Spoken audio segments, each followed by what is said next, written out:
जी अस्सलामु अलैकुम। जैसा कि MS वर्ड के ऊपर हम डिस्कस कर रहे हैं आजकल, और लास्ट टॉपिक में हमने शेप्स के बारे में पढ़ा था, शेप्स और शेप्स की फिलिंग के बारे में। आज हम उसका बकिया पार्ट शेप्स की आउटलाइन के बारे में और शेप्स के एंगल्स के बारे में हम सीखेंगे, और उस शेप के अंदर करते क्या है उसके बारे में सीखेंगे। तो जैसा कि आप देख सकते हैं, ये मैंने एक शेप को कलर दिया हुआ, लाइट सा कलर दे देता हूँ ताकि हमें नेक्स्ट स्टेप करने में समझ आए। अब मैंने कलर तो चूज़ कर लिया, फिलिंग का हमने ये सारे 6 स्टेप्स पढ़ लिए। अब हम पढ़ेंगे आउटलाइन के स्टेप्स। ये आउटलाइन का टॉपिक है। आउटलाइन में भी आउटलाइन फिल विद कलर, पहला टॉपिक होता है फिल विद कलर। मैं इधर रेड से कर देता हूँ ताकि आप जो दूर वाले बच्चे हैं जिनको कम नज़र आता है उनको भी क्लियर हो। तो ये रेड कलर मैंने लगा दिया। अच्छा, पहला हो गया कलर, फिल विद कलर।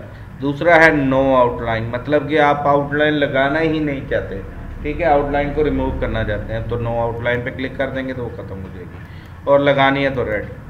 अच्छा, तीसरे नंबर पे टॉपिक है आउटलाइन वेट। ये भी बहुत इंपॉर्टेंट टॉपिक है कि उसका वेट कैसा हो, मोटी लाइन हो, बारीक लाइन हो, कैसी लाइन हो, ठीक है। ये देखें, ये मोटी, ये जैसी भी आप लगाना चाहें। ये देखें, जैसा कि ये मैनेजिंग डायरेक्टर का जो लोगो बना हुआ है, ठीक है, इसमें वाइट कलर की आउटलाइन मोटी सी की हुई है। तो वो मोटी कैसे करेंगे, यहीं से करेंगे, ये यहाँ से। ब्रेक बिल्कुल करनी है तो वो ये साइज़ है, और मोटी करनी होगी तो वो ये साइज़, ठीक है। अच्छा, चौथे नंबर पे टॉपिक है, एक कलर हो गया, दूसरा नॉट आउटलाइन वेट, और तीसरे नंबर पे है आउटलाइन स्टाइल डैशेस, मतलब कि स्टाइल कैसी हो आउटलाइन, मोटी है, सीधी लाइन, डॉटेड, ये वाली, ये आप पे डिपेंड करती है आपने कौन सी यूज़ करनी है, ठीक है। मैंने ये स्टाइल चूज़ किया है तो साफ ज़ाहिर है ये यूज़ किया है। थोड़ा सा साइज़ मैं नॉर्मल कर देता हूँ, इधर से मैं ये नॉर्मल, आप देखें, अब ये उसकी लुक भी सही खूबसूरत नज़र आ रही है।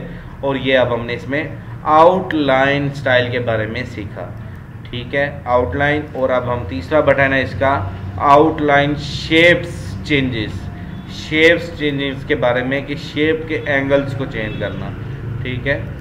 तो इस शेप के एंगल को चेंज कर देते हैं। फ़र्ज़ करो हमें ये एंगल पसंद आ गया तो हमने ये चेंज कर दिया, मतलब कि स्टाइल आपका वही रहे, ठीक है। अचानक याद आ गया कि हमने ये डायमंड सीन, ये वाली नहीं बनानी शेप, हमें कोई और चाहिए, और स्टाइल की। मैं इस पर चूज़ करूँगा, देखो वो शेप तो लग गई, लेकिन फॉर्मेटिंग, कलर फिलिंग और कलर के बाद आउटलाइन फिलिंग वही है, ठीक है। अभी और चेंज मैं करना चाहता हूँ, नहीं मुझे ये भी नहीं अच्छी लग रही, मैं ये क्लाउड्स लगाना चाहता हूँ, तो ये मैंने क्लिक किया तो देखिए आउटलाइन भी वही है और थीम भी वही है और सारा कुछ क्लियर है यहाँ तक। नेक्स्ट अब टॉपिक है हमारा कि इसके अंदर अब करना क्या है। मैं यहाँ से कोई अच्छा सा एक थीम लेता हूँ ताकि आपको डिफ़ाइन करने में आसानी हो। ये मैंने चूज़ किया। अब हमने इसके अंदर लिखना है। लिखने के हवाले से क्वेश्चन ये है कि हमने इसमें लिखना हो तो लिखेंगे कैसे। लिखने के लिए आपने इस शेप पे क्लिक करने के बाद राइट क्लिक करेंगे, यहाँ पे एक बटन आता है ऐड टेक्स्ट के इस बटन पे क्लिक कर देंगे तो ये देखें, ये लिखना स्टार्ट कर देते हैं। अब क्वेश्चन ये आता है कि बच्चे कहते हैं कि ये इस तरफ क्यों लिख रहा है, जैसा कि आपने लास्ट टाइम टेबल में पढ़ा था। ये देखें, ये टॉपिक है टेक्स्ट डायरेक्शन। आप इसको यूं कर दें, कोई साइड पे आ गया, अगर यूं भी नहीं करना चाहते यूं कर दें, ये तो सीधा हो गया। अब आपने जो पॉइंट्स लिखने हैं तो सारा MS वर्ड की शीट की तरह रेडी हो चुका है। आपने बुलेट्स लगाने हैं, बुलेट्स लगाएं, होम में ले जाएं, इसको बुलेट भी लगा सकते हैं। ये देखें, सारा वो काम जो आप एक आम खाली शीट पे कर रहे थे वो आप यहाँ पर कर सकते हैं। मैं मज़ीद और छोटा सा एक्सप्लेन कर देता हूँ आपको। मैंने ये डिलीट की सारी शेप। मैं यहाँ से एक सिंपल, मैं आपको एक वर्क बताता हूँ कि मैंने अगर कोई काम करना है, मैंने फ़र्ज़ करो यहाँ से शेप मैं ले लेता हूँ, ये स्टार, ये मैंने स्टार लिया, स्टार को कलर दिया मैंने सिंपल रेड। अब इसके अंदर लिखना है, मैंने नाम अपना ऐड टेक्स्ट पे क्लिक किया, अली रज़ा, ठीक है, RAZA रज़ा। अब मैंने इसको सिलेक्ट किया, इसको मैं दे दूंगा होम में जाके कलर चेंज कर देता हूँ यहाँ से, और बोल्ड भी कर देता हूँ, फाउंड स्टाइल भी कोई अच्छा सा लगा देता हूँ और बोल्ड ऑफ ही रहने देता हूँ मैं। अब मैं इसको बड़ा कर देता हूँ, ये देखें, ठीक है। अलाइनमेंट में सेंटर टू सेंटर की मैंने, और ये देखें हमारा वो जो टेक्स्ट एक स्टार था, स्टार के अंदर नाम आ गया और नाम भी ऊपर नीचे अली रज़ा आ गया और सेंटर अलाइनमेंट हो गया। इससे आप और भी बड़ा कर सकते हैं, इस शेप को छोटा करेंगे तो छोटा भी कर सकते हैं। और इस तरीके से ये देखें मैं शेप को छोटा कर रहा हूँ तो नाम खुद ब खुद ही एडजस्टमेंट हो रहा है, ये देखें, ठीक है।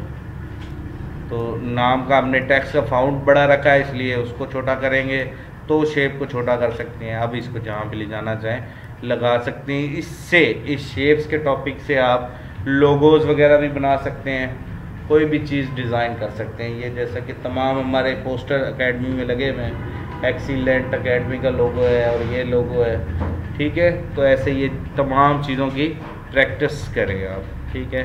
प्रैक्टिस के हवाले से कैसे है कि आपने क्या प्रैक्टिस करनी है, आपने तमाम शेप्स को छोटा छोटा ड्रॉ करना है, फिर ही ये जाके आपको याद होंगे इसका नाम क्या है, इसका नाम क्या है। नाम नहीं याद तो उसकी शक्ल व हुबत तो याद रहेगी कि ये शेप मैंने यहाँ कहीं देखी थी, मैंने ये शेप। अब जैसा कि लोगोज़ वगैरह बना रहे होते हैं, लोगोज़ में हमें दायरा चाहिए होता है, दायरे के अंदर भी दायरा चाहिए होता है, तब हम ये वाला यूज़ करते हैं, ये, ठीक है। अगर ये वाला यूज़ करना हो, इसके डाया को आप कम ज़्यादा कर सकते हैं, ठीक है। वो ऊपर वाली शेप हमने उसको बनाना हुआ तो ये कलर ये दे देंगे और ये हमारा बन चुका है, ठीक है। और इसके अंदर अब हमने कंप्यूटर की तस्वीर लगानी है और सारा कुछ। ये अब आपकी असाइनमेंट है, आपको लोगो वगैरह दूंगा मैं, फिर वो आप करेंगे, ठीक है। तो मैं उम्मीद करता हूँ कि ये शेप्स का टॉपिक, शेप की फिलिंग और शेप स्टाइल चेंज करना, शेप आउटलाइन, शेप फिलिंग, ये सारा टॉपिक और ये सारा टॉपिक, तो इस साइड का जो एरिया है यही हमारा टॉपिक है। मज़ीद इस पर कोशिश करें, प्रैक्टिस करें। थैंक यू, अल्लाह हाफिज़।